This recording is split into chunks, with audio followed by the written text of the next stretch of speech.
Sobat Foodpreneur Indonesia, sebuah bisnis mau segimanapun besarnya pasti akan ada future plan-nya lagi gitu. Dan mungkin ini sesi dimana mungkin mau nanya-nanya nih Bang, sebenarnya untuk yang the korporasi kayak CRP sendiri pasti kan ada future development plan-nya lagi nih Bang, gitu.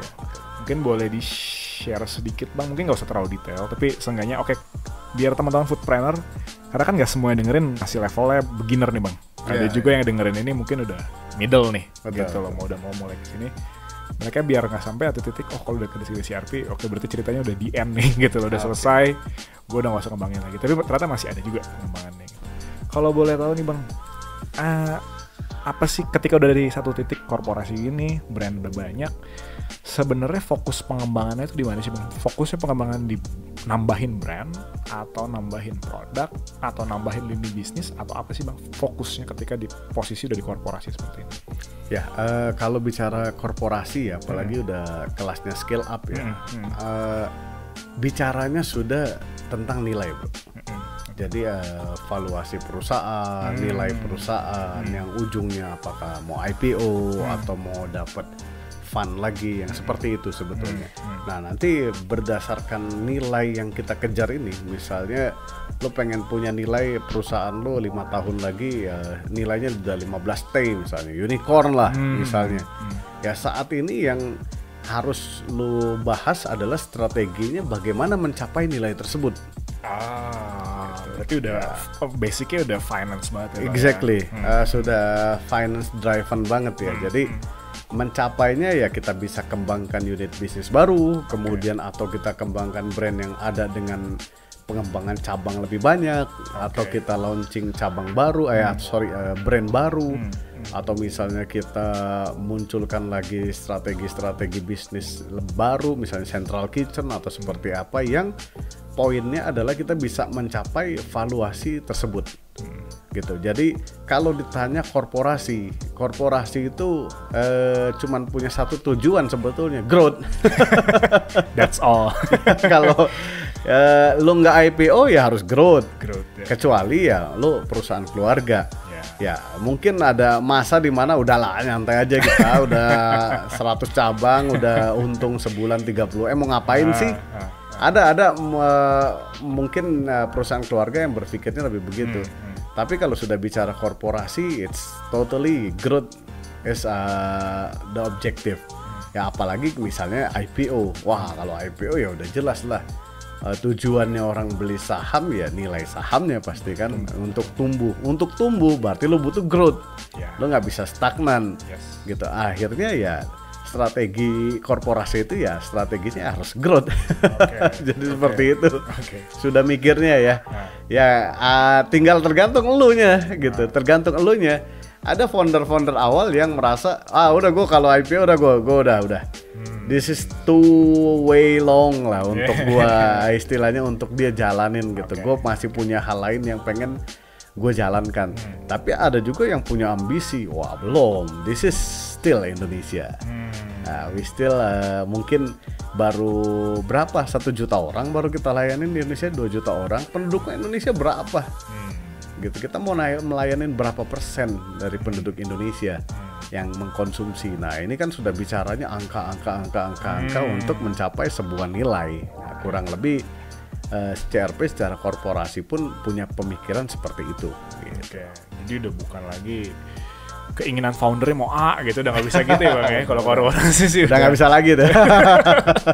Tapi perbedaannya Bang ya, ketika tadi mungkin di podcast sebelumnya kita sempat bahas story di awalnya, perbedaannya banget ketika masih independent own gitu loh, masih bener founder own si company ini. Ya sampai sekarang pun masih founder own, cuman sistem manajemennya mungkin kan udah totally different nih, gitu loh. Ketika sudah mulai semuanya udah profesional, udah hiring profesional personil gitu loh. Perbedaan yang paling kerasanya apa sih Bang? Karena kadang-kadang ada juga nih ketakutan kan dari teman-teman yang udah mulai di middle nih, mau masuk ke scale tuh, aduh, gue nanti diatur lagi, gue nanti gue nggak bebas lagi kayak gitu. Nah itu perbedaannya gimana sih Bang sebenarnya? Sebenarnya perbedaan yang paling mencolok ya masalah profesionalisme sih. Oke. Ya, profesionalisme terkait dengan pencapaian. Ya, kalau lo dulu owner, lo founder, lo CEO-nya juga nih misalnya, ya nggak tercapai ya udah, tetap bagi-bagi hasil, nggak tercapai ya udah, tetap bagi-bagi bonus, ya suka-suka lo lah, lo foundernya kan. Nah ini udah bicara kalau corporate, kemudian ada pemegang saham lain misalnya, wah ini cerita berbeda banget ini. Lo akan dimintain pertanggungjawaban, lo akan dimintain presentasi, lo akan ditanya sama mereka gimana ini untungnya nggak nyampe misalnya. Atau salesnya nggak ini, sesuatu yang membuat lu seolah-olah gue jadi karyawan lagi nih. Bukan founder lagi ya. Karena kadang-kadang lucu juga yang nanya saham juga nggak lebih gede dari yang ditanya gitu sebenarnya. Cuman kok kayaknya ngeselin banget ya. Nah ini akan terjadi. Signifikannya adalah di masalah profesionalisme. It's totally will be different lah. Walaupun memang as a owner atau founder ya sometimes ada beberapa hal yang lu punya fleksibilitas lah. Ya misalnya masuk ya nggak perlu absensi lah. Misalnya udah levelnya director misalnya. Tapi sisanya sih ya kita bekerja sebagai corporate employee. Ujungnya sudah nggak ada lagi istilah di perusahaan gue founder, owner, ya karena strukturnya udah organisasi. Jadi it's totally different ujungnya seperti itu. Dan gua rasa kalau lu sudah mau mengembangkan, mau untuk scale up, ya lu udah harus pikirkan untuk membangun bisnis lu, membangun organisasi yang memang profesional lah. Jangan lagi mempertahankan kesan founder, kesan apa, yang semuanya lebih ke emosional approach ya jadinya. Udah kurang oke lah. It's business is about rational approach lah ujungnya seperti itu. Nah ini menarik nih Bang. Menekan egonya gimana nih Bang? Karena kan awal pasti kan ini company gue gitu kan. Ketika sudah mulai profesional dan segala macam, ego kan pasti harus lama-lama karena ya kita nggak bisa menangin semua argumen kan, nggak bisa apapun mau kita jalan gitu. Betul. Nah itu prosesnya gimana sih Bang sebenarnya? Sebenarnya gini ya, kalau lo founder kemudian lo jadi CEO juga, lo masih pemegang saham paling tinggi juga, ya mungkin nggak ada juga yang berani sama lo gitu. Jadi ya ego lo ya udah paling tinggi aja, lo pasti nyolotnya luar biasa lah. Apalagi pemegang saham kecil-kecil misalnya, apalagi perusahaan lo scale up luar biasa ya, nyolot-nyolot lo bisa bilang lo nggak suka jual aja saham lo, gue beli deh. Nah, bisa gitu lo ngomong. Bisa gitu. Iya, apalagi perusahaan lo sukses gitu ya. Tapi ketika lo bukan CEO misalnya, nah ini kayak gue nih, ya kayak gue, kayak Danis, kayak yang lain, tiba-tiba CEO-nya ya kita sepakat bukan dari kita, harus dari luar, yang akhirnya menjadi co-founder gitu. Nah ini ego ada lah, pasti ada bermain. Awal-awal apalagi ya, ketika lo merasa apaan nih gue dimintain laporan, dimintain apa, istilahnya semua tindakan yang gue jalankan tuh seolah-olah dipertanyakan secara corporate. Walaupun ya itu biasa aja sih sebetulnya, namanya juga proses. Istilahnya orang accounting mintain lo, Pak mana bondnya, kalau nggak saya ganti. Kesannya kan kalau lo ngomongin ego, nggak percaya banget sama gua lo gitu, gua nih founder gitu loh. Nah itu kan bisa gitu ya. Betul. Orang mikir, tapi ya ya mungkin butuh waktu, butuh waktu, dan mungkin itu juga nggak akan hilang. Karena ada ego itu sebetulnya. Tapi at the end lo harus menekan dan harus ya forget about that gitu, forget about that. Kecuali memang sesuatu yang lebih ke sense of founder lo di muncul lah, misalnya wah ini kayaknya salah ini ya, ini nggak bener nih kayaknya bagian yang ini ya. Perasaan lo muncul karena untuk perbaikan perusahaan itu masih fine lah. Tapi kalau ego lo muncul di tempat yang salah, misalnya karena lo ditegur terus lo nggak terima, kemudian lo merasa founder, si CEO lo cuman co-founder, nah ini nih yang nggak benar kalau menurut gua. Nah, that's why saran gua kalau lo memang tidak punya kompetensi di CEO, ya lo jangan jadi CEO, tapi lo rekrut juga CEO yang memang levelnya CEO, jadi istilahnya lo aja bisa dia pecat gitu untuk organisasi ya, kurang lebih gitu ya. Oke, that's a very very good point. Kalau tadi sempat di sentuh dikit, wah kalau sekarang masih surfing Indonesia aja nih. Nah, Emang kalau rencana go internasional gimana sih bang? Itu jadi salah satu pemikiran atau jadi salah satu opsi atau kayak enggak sih, kayaknya kita Indonesia udah gede banget sih gitu. Jadi kita akan stay di Indonesia aja. Ya, mau buka di luar negeri ini dilema ya sebenarnya. Oke.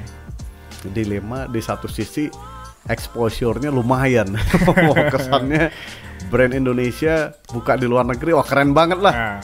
Bikin bangga Indonesia gitu. Betul. Ya anyway sebenarnya kalau luar negeri kita udah ekspor kopi dalam bentuk roasted yang kemarin, dengan brand Abnormal Coffee ya. Betul. Bukan the first kan bang di Indonesia ya. Mungkin ya, gue nggak tahu sih. Dalam bentuk roasted ya. The first. Rata-rata kan green bean komoditas lah. Betul, kita jualan branding ke luar negeri ya. Nah tapi balik lagi, memang agak dilema ya. Dilema dalam artian gue ketemu dengan beberapa konsultan juga yang kebetulan kita dapat coaching misalnya dari McKinsey atau dari beberapa konsultan gitu. Pertanyaan mereka juga sama, lu ngapain sih ke luar negeri? Indonesia marketnya gede kok gitu. Luar biasa penduduknya, orang semua mau masuk ke Indonesia, lu mau ke luar negeri lagi, dia bilang. That's quite cukup annoying ya pernyataannya. Tapi di satu sisi menurut gue itu benar banget. Ya, tapi memang desakan untuk buka keluar dengan sistem yang memang ada franchise ya, master franchise mau ambil juga cukup banyak saat ini. Udah ada beberapa negara.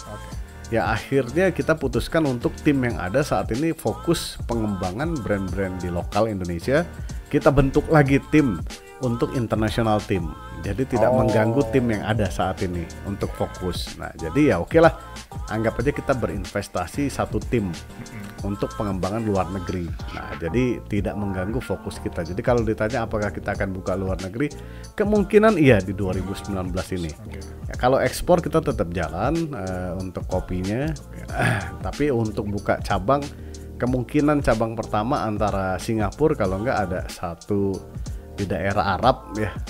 Kita akan buka di 2019 ini kemungkinan. Tapi sudah ada tim sendiri yang menjalankan. Jadi gue, to be honest, gue nggak ikut-ikutan saat ini karena gue yang minta, jangan gue.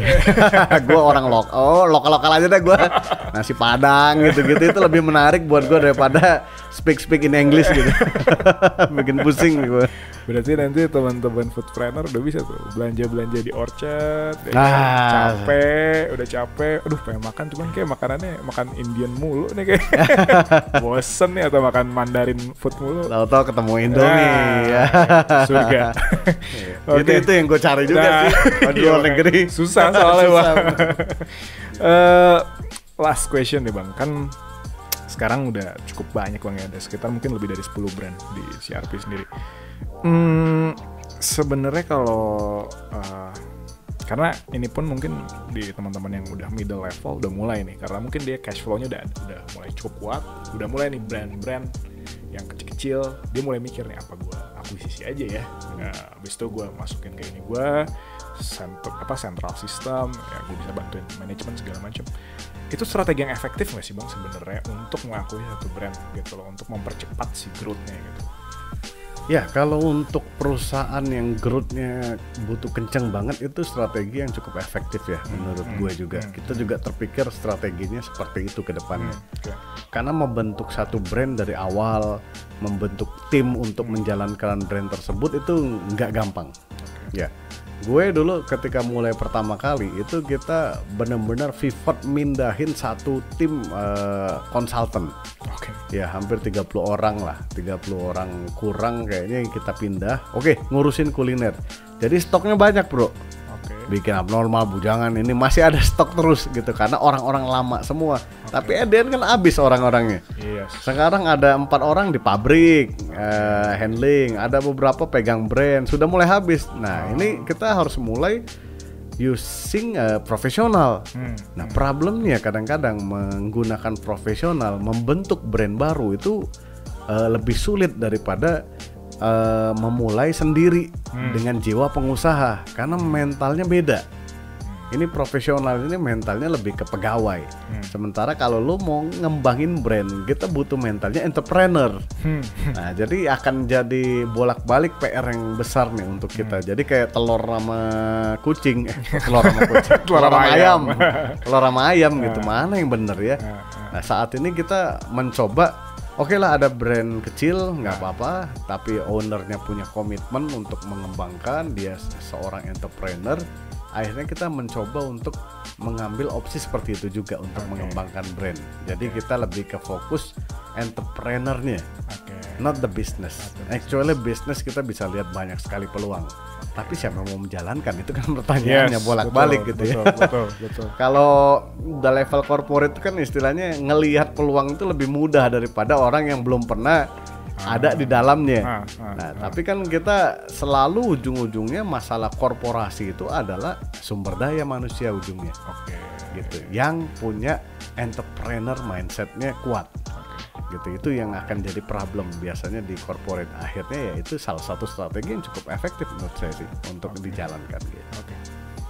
Oke, menarik banget. Jadi buat teman-teman foodpreneur, jangan dipikir ketika sudah sampai level korporasi udah selesai gitu. Masih banyak banget ternyata PR gitu. Ini bisnis never ending story sih jadinya. Lo harus tentukan sendiri kapan lo stopnya gitu. Karena kalau corporate-nya ya sejauh itu berkembang terus, ya dia akan berkembang terus. Lo harus memutuskan ya seperti Howard School misalnya. Ya at the end, gue stop sekarang, udah saatnya. Ya udah lo mundur, atau si Jack Ma misalnya. This is another people time untuk jalanin ya. Jadi elunya pribadi yang harus membuat target juga. Gitu. Di saat apa akhirnya lu merasa gue enough. Ya, enough-nya itu lebih ke mungkin saat itu lu udah nggak sanggup ngikutin zaman, atau kayak gue nih misalnya, gue markom gue nggak pegang lagi deh. Gue lebih baik hire anak umur 25-26 karena mereka lebih update dari gue. Gitu. Ya kayak kalimat wagelase. Apa wagelase? Gue liat ini campaign apa sih wagelase gitu kan. Ternyata wah gila sih. Ya elah nggak nyambung di otak gue udah yang gitu-gitu. Nah ini kan harus ada generasi lain yang artinya memimpin. Ya mungkin satu hari lo akan sampai di situ di mana lo sudah tidak relevan lagi untuk bisnis lo. Ya lo cari sesuatu yang mungkin masih relevan buat lo. Biar bisnis lo bisa growth terus gitu. Very interesting. Oke, kita lanjut terus teman-teman. Stay tune terus di Buddhist Podcast.